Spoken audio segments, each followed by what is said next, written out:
நீங்கள் ஒரு இன்ஜினியரிங் இல்லை டிப்ளமோ ஸ்டூடெண்ட்டாக இருந்து உங்களுக்கு ஐடிக்குள்ளே போகிறது மிகப்பெரிய ட்ரீமாக இருந்துச்சு அப்படின்னா உங்களோட ட்ரீமை நினைவாக்கவே ராஜலட்சுமி எட்வர்ட்ஸ்லேருந்து Python, Java, data science, finance மாதிரி மார்க்கெட்டிங் டிமாண்ட் கோர்சஸ் வந்து நடத்துகிறாங்க.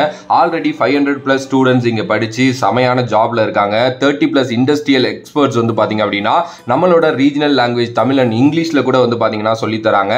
வீக்கெண்ட் கிளாஸஸ் இருக்குது, லைவ் ஆன்லைன் கிளாஸஸ் இருக்குது, record and pre record sessions இருக்குது, ப்ராக்டிக்கல் ஹேண்ட்லிங்காக இது எல்லாத்தையுமே சொல்லித்தராங்க. ரெஸ்யூம் எப்படி கிரியேட் பண்றது அப்படிங்கிறதுலேருந்து சாஃப்ட் ஸ்கில்ஸை டெவலப் பண்ணி இன்டர்வியூ ப்ராசஸ் வரைக்கும் எல்லாத்துக்குமே உங்களுக்கு வந்து பார்த்தீங்க அப்படின்னா அசிஸ்டன்ஸ் கொடுக்குறாங்க.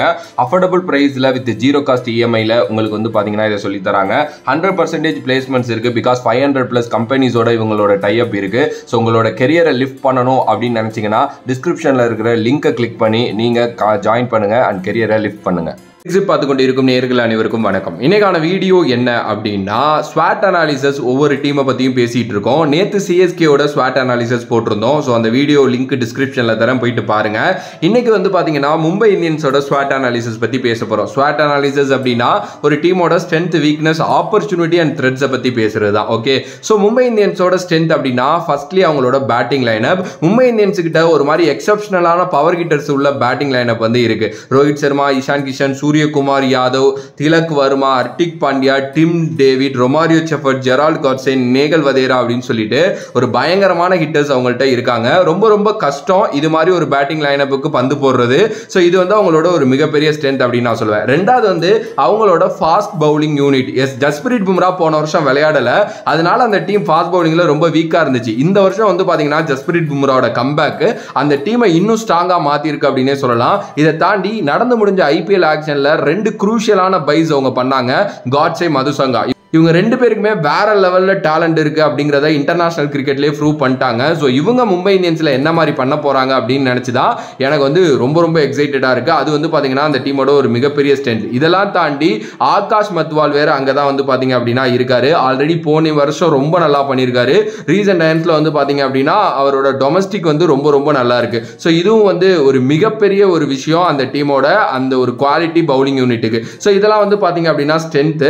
அடுத்தபடியா வந்து அவங்களோட வீக்னஸ் அப்படின்னு எடுத்துக்கிட்டோம் அப்படின்னா ஒண்ணு தான், அவங்களோட ஸ்பின் பவுலிங் யூனிட் தான். எஸ், மும்பை கிட்ட வந்து பாத்தீங்கன்னா நல்ல ஸ்பின் யூனிட் இருக்கு. பியூஷ் சாவ்லா இருக்காரு, முகமது நபியை எடுத்திருக்காங்க, குமார் கார்த்திகேயா அப்படிங்கிற ஒருத்தர் இருக்காரு. ஓகே, பட் ஆனா இவங்க வந்து பாத்தீங்கன்னா ஒரு அந்த அளவுக்கு ஒரு சூப்பரான ஸ்பின் பவுலிங் யூனிட்டா அப்படின்னா அது வந்து ஒரு பெரிய கொஸ்டின் மார்க். பிகாஸ் அங்க வந்து ஸ்ரேயஸ் கோபால முதற்கொண்டு அவங்க எடுத்து வச்சிருக்காங்க.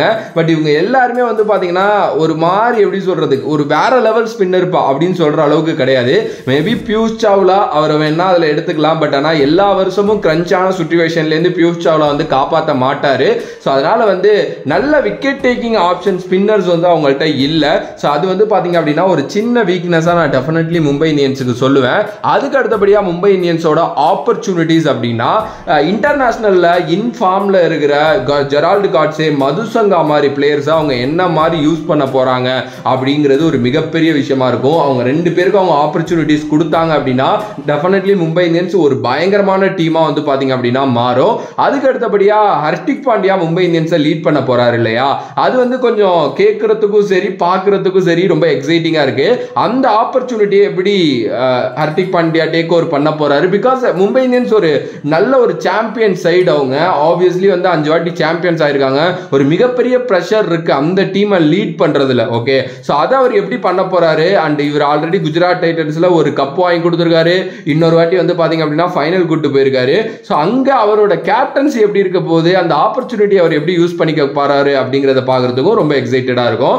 அதுக்கு அடுத்தபடியா த்ரெட்ஸ் அப்படின்னா இந்த டீம்ல இருக்கிற ஒரே த்ரெட் அகைன் ஹர்திக் பாண்டியாவை ஸ்கிப்பரா மாத்தினதுதான். ஹர்திக் பாண்டியாவை ரோஹித் சர்மாவை கேப்டனை விட்டு தூக்கிட்டு கேப்டனா போட்டது அங்க எத்தனை பேருக்கு பிடிச்சிச்சு அப்படிங்கிறதே ஃபர்ஸ்ட்ல தெரியல. ஏன்னா சோசியல் மீடியால என்ன நடந்துச்சு அப்படிங்கிறது வந்து நம்ம எல்லாருக்குமே தெரியும். ஓகே, சோ ஹர்திக் பாண்டியா எப்படி அந்த டீமை லீட் பண்ணுவாரு அப்படிங்கிறது தான் ஒரு பயத்துக்குண்டான ஒரு பயமுறுத்தக்கூடிய ஒரு விஷயம் அப்படின்னு நான் சொல்லுவேன். எஸ், இதுதான் வந்து பாத்தீங்கன்னா எனக்கு தெரிஞ்சு ஒரு த்ரெட்டை தவிர மற்றபடி அந்த டீமு தான் எல்லா டீமுக்கும் த்ரெட்டா இருப்பாங்க. அதுல எந்த ஒரு மாற்று கருத்தும் கிடையாது. ஏன்னா நல்ல ஒரு சைடு, டெஃபினெட்லி ஒரு சாம்பியன்ஷிப் அடிக்கக்கூடிய ஒரு சைடு அப்படின்னே சொல்லலாம். அடுத்த வருஷம் மெகா ஆக்ஷன் இந்த சைடு மொத்தமா கலையிறதுக்கு நிறைய சான்சஸ் இருக்கு. ஸோ ஒரே ஒரு வருஷம் என்ன பண்ண முடியுமோ பண்ணிட்டு போயிடலாம் அப்படிங்கிற மாதிரி தான் விளையாடுவாங்க. பார்க்கலாம், வெயிட் பண்ணி என்னென்ன மாதிரி மாதிரிலாம் அவங்களோட அப்ரோச்சஸ் இருக்க போகுது அப்படின்னு சொல்லிட்டு. ஸோ உங்களோட கருத்து இதை பற்றி என்ன அப்படின்ட்டு மறக்காம கமெண்ட் பாக்ஸில் கமெண்ட் பண்ணுங்க. அண்ட் நீங்கள் இன்னும் ஏதாவது strength, weakness, opportunity and threads பற்றி மும்பைக்கு சொல்லணும் அப்படின்னா கமெண்ட் பண்ணுங்க. வேறொரு வீடியோவில் வேறொரு கான்செப்ட்ல வந்து சந்திக்கின்றேன். நன்றி, வணக்கம்.